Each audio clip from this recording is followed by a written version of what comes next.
അങ്ങനെ മനോജിന്റെയും രമ്യയുടെ സ്വപ്നതുല്യമായ നിമിഷങ്ങളായിരുന്നു കടന്നുപോയിക്കൊണ്ടിരുന്നത്.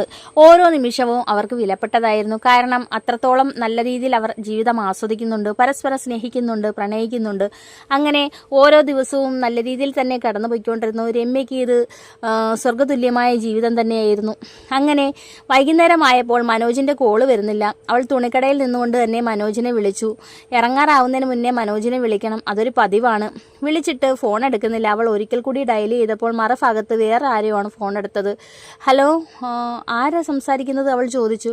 അത് നിങ്ങൾ ആരാണ്? ഞാൻ എൻ്റെ ഭർത്താവിൻ്റെ ഫോണിലോട്ടാണ് വിളിച്ചത്. നിങ്ങളുടെ ഭർത്താവാണോ? അദ്ദേഹത്തിനൊരു ആക്സിഡൻറ്റ് പറ്റി ഹോസ്പിറ്റലിലോട്ട് കൊണ്ടുപോയിക്കൊണ്ടിരിക്കുകയാണ്. അവൾക്ക് പെട്ടെന്ന് തല കറങ്ങുന്നത് പോലെ തോന്നി. അവൾ ഏത് ഹോസ്പിറ്റലാണ്, എന്ത് പറ്റിയതാണെന്നും ചോദിച്ചു.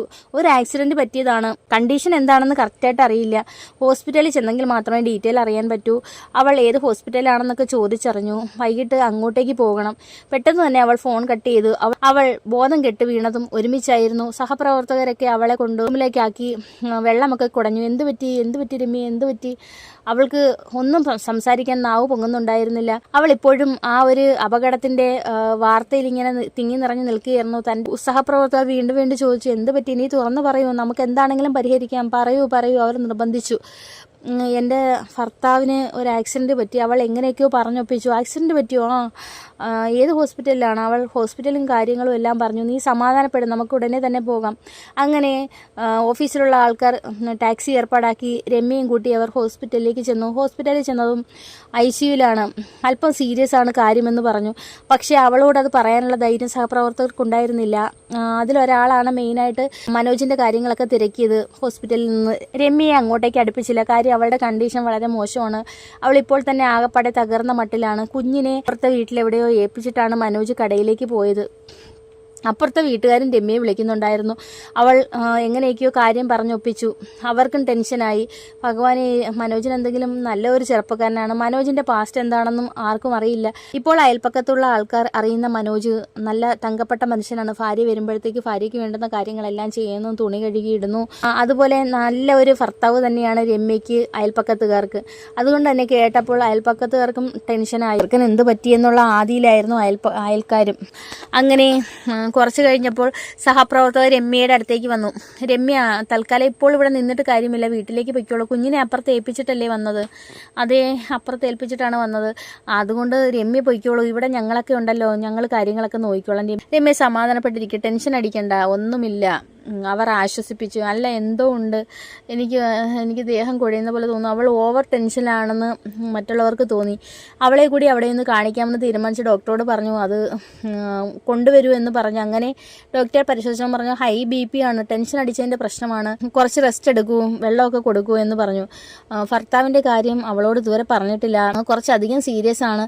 എങ്ങനെ പറയുമെന്നാണ് സഹപ്രവർത്തകർ ചെയ്തത്. കാര്യം എന്ന് വെച്ചാൽ ഇപ്പോൾ അവൾ നല്ല രീതിയിലാണ് ജീവിക്കുന്നത്. ഇപ്പോൾ പ്രശ്നങ്ങളൊന്നുമില്ല. അങ്ങോട്ടും ഇങ്ങോട്ടും പരസ്പരം സ്നേഹിക്കുകയും ബഹുമാനിക്കുകയും ഒക്കെ ചെയ്യുന്നുണ്ട്. രമ്യ സ്വപ്നതുല്യമായ ജീവിതത്തിൽ കൂടിയേ കടന്നു പോകുന്നത്. അവൾ പലതവണ ഞങ്ങളോടൊക്കെ പറഞ്ഞിട്ടുണ്ട്. ആ വ്യക്തിയുടെ ജീവിതത്തിൽ ഇങ്ങനെ ഒരു ആക്സിഡൻറ്റ് സംഭവിച്ച് ഭർത്താവ് ഇത്രയും സീരിയസ് ആണെന്ന് എങ്ങനെ പറയും? സഹപ്രവർത്തകർ ആകപ്പാടെ വിഷമിച്ചു. എങ്ങനെയെങ്കിലും അവളെ വീട്ടിൽ കൊണ്ടുവന്നാക്കാം. അങ്ങനെ എല്ലാവരും കൂടി ടാക്സി വിളിച്ച് രമ്യയെ വീട്ടിൽ കൊണ്ടുവന്നാക്കി. രമ്യയ്ക്ക് ശരീരം ആടുന്നുണ്ടായിരുന്നു. അവളുടെ ചിന്തകളൊന്നും നേരെ നീക്കുന്നില്ല. കുഞ്ഞിനെ അപ്പുറത്തുനിന്ന് എടുത്ത് രമ്യയുടെ അടുത്തേക്ക് കൊണ്ടുവന്നു. പക്ഷേ രമ്യയ്ക്ക് കുഞ്ഞിനെ നോക്കാനോ രമ്യയുടെ കാര്യങ്ങളോ സ്വന്തം കുഞ്ഞിൻ്റെ കാര്യങ്ങൾ ചെയ്യാനോ ഉള്ള ത്രാണി ഉണ്ടായിരുന്നില്ല. അവൾ വല്ലാത്തൊരു മാനസികാവസ്ഥയിൽ കൂടി കടന്നു പോയിക്കൊണ്ടിരിക്കുകയായിരുന്നു. ഒരുപക്ഷെ മനോജ് നന്നായി ജീവിക്കാൻ തുടങ്ങിയിരുന്നില്ലായിരുന്നെങ്കിൽ പോലും അവൾക്ക് ഇത്രയും വിഷമം ഉണ്ടാകുമായിരുന്നില്ല. അവൻ അത്രത്തോളം മാറി, തന്നെയും കുഞ്ഞിനെ അത്രത്തോളം സ്നേഹിച്ച് സ്വപ്നതുല്യമായ ജീവിതം തനിക്ക് സമ്മാനിച്ചിട്ട് അവൻ ഇങ്ങനെ ഒരു ആക്സിഡൻറ്റ് പറ്റിയത് അവൾ തകർന്നു പോയി.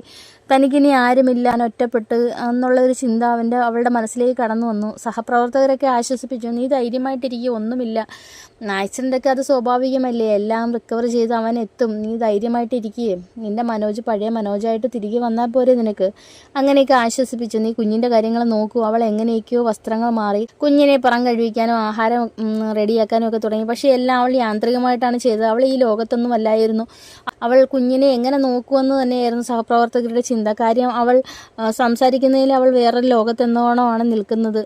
അവളെ ഒന്നുകൂടി കാര്യങ്ങൾ പറഞ്ഞ് ബോധ്യപ്പെടുത്തിയിട്ട് എല്ലാവരും പിരിഞ്ഞു. അവളുടെ ചിന്തകളെല്ലാം മനോജിൽ ചുറ്റിപ്പറ്റിയാണ്. അവൾക്ക് എത്രയും പെട്ടെന്ന് ആശുപത്രി പോകണമെന്ന് വീണ്ടും മനസ്സിലൊരു ചിന്ത വന്നു. അവൾ സഹപ്രവർത്തകരെ വിളിച്ചിട്ട് പറഞ്ഞു, എനിക്കിപ്പോൾ മനോജിനെ കാണണം, നീ നേരം വിളക്കുന്നവരെ ഒന്ന് വെയിറ്റ് ചെയ്യൂ, നീ ഇപ്പോൾ കുഞ്ഞിനെ ആഹാരമൊക്കെ കൊടുത്ത് കുഞ്ഞിനെ നന്നായിട്ട് നോക്കി കിടന്നുറങ്ങുക, സമാധാനമായിട്ട് കിടന്നുറങ്ങുക, അവന് പ്രശ്നമൊന്നുമില്ല, നമുക്ക് രാവിലെ ആശുപത്രി പോകും, നീ ധൈര്യമായിട്ടിരിക്കും, ഞങ്ങളല്ലേ പറഞ്ഞ് ഞങ്ങൾ കൊണ്ടുപോകാം ആശുപത്രി. സഹപ്രവർത്തകരൊക്കെ ആശ്വസിപ്പിച്ചു. അങ്ങനെ എങ്ങനെയൊക്കെയോ അവൾ നേരം വെളുപ്പിച്ചു. കിട്ടിയ വസ്ത്രമൊക്കെ എടുത്തിട്ട് കുഞ്ഞിനെയും ഒക്കത്തെടുത്ത് അവൾ ആശുപത്രിയിലേക്ക് പുറപ്പെടാൻ തുടങ്ങി. അയൽപ്പക്കത്തുകാർ ചോദിച്ചു, എന്ത് പറ്റി, ഇത്രയും രാവിലെ എവിടെ പോകുന്നു, എനിക്ക് ആശുപത്രി പോകണം. മോളൊന്ന് സമാധാനപ്പെടുക, കുഞ്ഞിനെ കാര്യങ്ങളൊക്കെ നോക്കി കുറച്ചും കൂടെ കഴിഞ്ഞിട്ട് പോയാൽ മതി, ഇത്രയും രാവിലെ ചെന്നാലും അവനെ കാണാനൊന്നും പറ്റത്തില്ല, എനിക്ക് കണ്ടേ പറ്റത്തുള്ളൂ. അവൾ ഒരു ഭ്രാന്തിയെ പോലെ അയൽപ്പക്കത്തുകാർ പറഞ്ഞു, കുഞ്ഞിനെ ഞങ്ങൾ നോക്കിക്കോളാം, എങ്കിൽ നീ പോയിട്ട് വാ. അങ്ങനെ അവർ കുഞ്ഞിനെ ഇനി വാങ്ങിച്ചു. കാര്യം അവളുടെ മാനസികമായിട്ടുള്ള അവസ്ഥയും ശാരീരികമായിട്ടുള്ള അവസ്ഥയും ആകപ്പാടെ വളരെ മോശമാണ്. ഈ അവസ്ഥയിൽ കുഞ്ഞിനെ അവളോടൊപ്പം വിട്ടു കഴിഞ്ഞാൽ അവൾക്ക് കുഞ്ഞിനെ നന്നായിട്ട് ശ്രദ്ധിക്കാൻ പറ്റിയെന്നിരിക്കത്തില്ല. കാര്യം അവളുടെ ഭർത്താവിൻ്റെ ആക്സിഡൻറ്റ് അവൾ എത്രത്തോളം മാനസികമായി തകർത്ത് കഴിഞ്ഞു എന്ന് അയൽപ്പക്കത്തുകാർക്ക് മനസ്സിലായി. അങ്ങനെ കുഞ്ഞിനെ അവർ വാങ്ങിച്ചിട്ട് ഒരു വണ്ടി അവർ തന്നെ ഏർപ്പാടാക്കി കൊടുത്തു. കാര്യം ഇവൾ ബസ്സിൽ പോയാലും ശരിയാവത്തില്ല. അങ്ങനെ അവൾ ബസ്സിക്കകത്ത് ഹോസ്പിറ്റലിലേക്ക് പുറപ്പെട്ടു. ഹോസ്പിറ്റലിൽ ചെന്നിട്ട് അവൾ റിസപ്ഷനിൽ കയറിയിട്ട് മനോജിൻ്റെ വൈഫാണ്, മനോജിനിപ്പോൾ എങ്ങനെ ഉണ്ടെന്നറിയാമോ, അത് മാഡം ഡോക്ടറോട് ചോദിക്കൂ.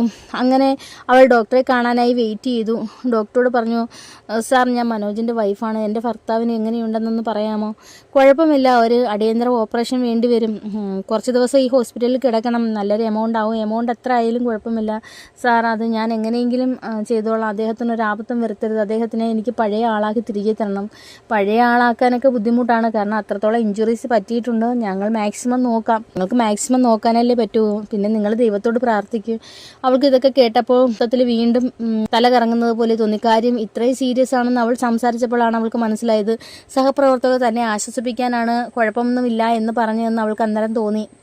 അവൾക്ക് അവിടെ വീഴണോ അതോ ഇരിക്കണോ പൊട്ടിക്കരയണോ എന്നൊക്കെ അവൾ ആലോചിച്ചു. കാര്യം അതീശ ഡോക്ടർ പറയുന്നുണ്ടോ എങ്കിലും തൻ്റെ ഭർത്താവിന് ഇത്രത്തോളം പ്രശ്നം ഉണ്ടല്ലോ എന്ന് ഓർത്തപ്പോൾ അവൾക്ക് സങ്കടം സഹിക്കാനായില്ല. അങ്ങനെ അവളോട് കുറച്ച് സമയം വെയിറ്റ് ചെയ്താൽ മനോജിനെ കാണിക്കാമെന്ന് പറഞ്ഞു. അങ്ങനെ അവൾ വെയിറ്റ് ചെയ്യുകയാണ്. അപ്പോഴൊക്കെ അവൾക്ക് രവിയുടെ അപകടം മനസ്സിൽ കൂടി കടന്നുപോയി. ഇതേ അപകടം തൻ്റെ ആദ്യ ഭർത്താവിന് ഉണ്ടായത് അവൾ ഓർത്തു. ഇത് തൻ്റെ ജീവിതത്തിലുള്ളതാണ്, തൻ്റെ പാർട്ട്ണർമാർക്കൊക്കെ അപകടം ഉണ്ടാകുന്നത് എന്ന് അവൾ ആലോചിച്ചു. അന്ന് രവി കഷ്ടപ്പെട്ടതും താൻ മൈൻഡ് ചെയ്യാതിരുന്നതും ഒക്കെ അവളുടെ മനസ്സിലൂടെ കടന്നുപോയി. ഒരിക്കൽ പോലും താൻ അയാളെ പരിഗണിക്കാനോ അല്ലെങ്കിൽ ഒരു കൈസഹായത്തിനോ ഒന്നിനും ചെന്നിരുന്നില്ല. ഒരു അന്യനെ പോലെ താൻ തിരിഞ്ഞു നടന്നിട്ടേ ഉണ്ടായിരുന്നുള്ളൂ. ഞാനാണ് ഇപ്പോൾ മനോജിനൊരു ആക്സിഡൻറ്റ് വന്നപ്പോൾ തകർന്ന തരിപ്പണമായിട്ടിരിക്കുന്നത് എന്നവൾ ഓർത്തു. അപ്പോൾ താൻ എത്രത്തോളം മനോജിനെ സ്നേഹിക്കുന്നുവെന്ന് അവൾക്ക് ഇതിൽ നിന്നും മനസ്സിലായി. മനോജ് ഇല്ലാത്തൊരു ജീവിതത്തെക്കുറിച്ച് ചിന്തിക്കാൻ പോലും പറ്റില്ല. ഡിവോഴ്സിനെ കുറിച്ചൊക്കെ ചിന്തിച്ചിരുന്നു എങ്കിലും അത് ഓരോ സാഹചര്യങ്ങളിൽ ചിന്ത വന്നുപോയതാണ്. പക്ഷേ എന്തൊക്കെയെന്ന് പറഞ്ഞാലും മനോജ് അത് തനിക്ക് ഒരിക്കലും വിട്ടുകളയാൻ പറ്റില്ല. അവൾ ഓർക്കും തോറും അവളുടെ കണ്ണുകൾ നിറഞ്ഞൊഴുകി. അങ്ങനെ അവൾ കരഞ്ഞുകൊണ്ടിരുന്നപ്പോൾ ഡോക്ടർ പറഞ്ഞു, രമ്യ അകത്തേക്ക് വരൂ. മനോജ് കണ്ണു തുറന്നു. അങ്ങനെ രമ്യ ഓടിപ്പിടിച്ച് മനോജിനെ കാണാനായി ICUവിലേക്ക് ചെല്ലുന്നു. അപ്പോൾ നിങ്ങൾക്ക് ഇവിടെ വരെ ഈ സ്റ്റോറി ഇഷ്ടമായെങ്കിൽ ലൈക്ക് ചെയ്യാനും കമൻറ്റ് ചെയ്യാനും സബ്സ്ക്രൈബ് ചെയ്യാനും മറക്കരുത്. ഇതിൻ്റെ അടുത്ത ഭാഗവുമായി ഞാൻ വീണ്ടും വരുന്നതായിരിക്കും.